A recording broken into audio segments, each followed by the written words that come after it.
Assalamu alaikum. Hello everyone. Welcome to my channel. இன்னைக்கு bread omelette recipe எப்படி செய்யலாம்னு பார்க்கலாம். அதுக்கு ஒரு பவுல்ல 3 முட்டை இது மாதிரி உடைச்சு ஊத்திக்கிறேன்.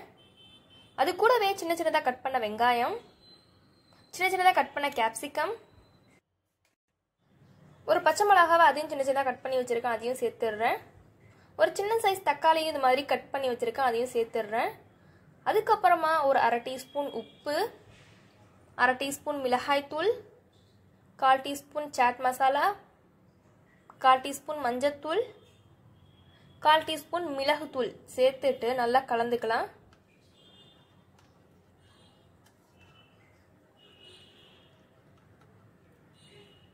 அதுக்கு அப்புறமா ஒரு panல இது மாதிரி கொஞ்சமா ஆயில் அப்ளை பண்ணிட்டு ஒரு 2 ஸ்லைஸ் பிரெட்டை வந்து இது மாதிரி டோஸ்ட் பண்ணி எடுத்துக்கலாம்.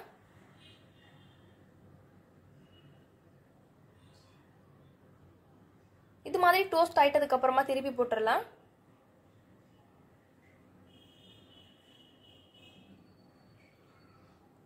ரெண்டு சைடும் டோஸ்ட் ஆயிட்டதுக்கு அப்புறமா எடுத்துடலாம். அதுக்கு அப்புறமா அதே பேன்ல கொஞ்சமா ஆயில் அப்ளை பண்ணிட்டு நம்ம கலந்து வச்சிருக்கிற இந்த முட்டையை இது மாதிரி ஊத்திக்கலாம். ஊத்திட்டு இது மாதிரி நல்லா ஸ்ப்ரெட் பண்ணி விட்டுறணும்.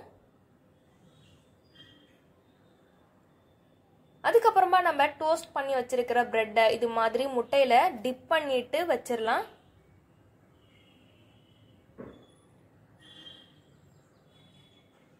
அதுக்கு மேல கொஞ்சமா ஆயில் அப்ளை பண்ணிக்கிறேன்.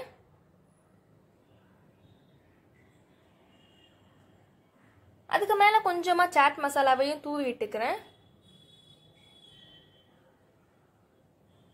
எக் நல்லா வெந்ததுக்கு அப்புறமா இது மாதிரி பிரெட்ல எடுத்து போட்டுடலாம். ரெண்டு சைடும் நல்லா எடுத்து இது மாதிரி போட்டுடலாம்.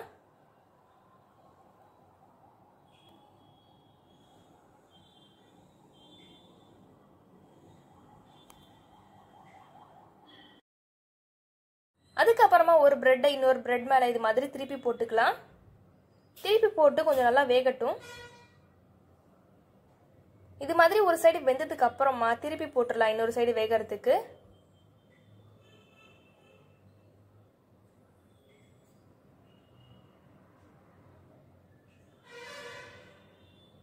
ரெண்டு சைடு வெந்ததுக்கு அப்புறமா எடுத்து சர்வ் பண்ணுங்க. இந்த ரெசிபி உங்களுக்கு பிடிச்சிருந்தா மறக்காம சேனலை சப்ஸ்கிரைப் பண்ணிக்கோங்க. தேங்க்யூ.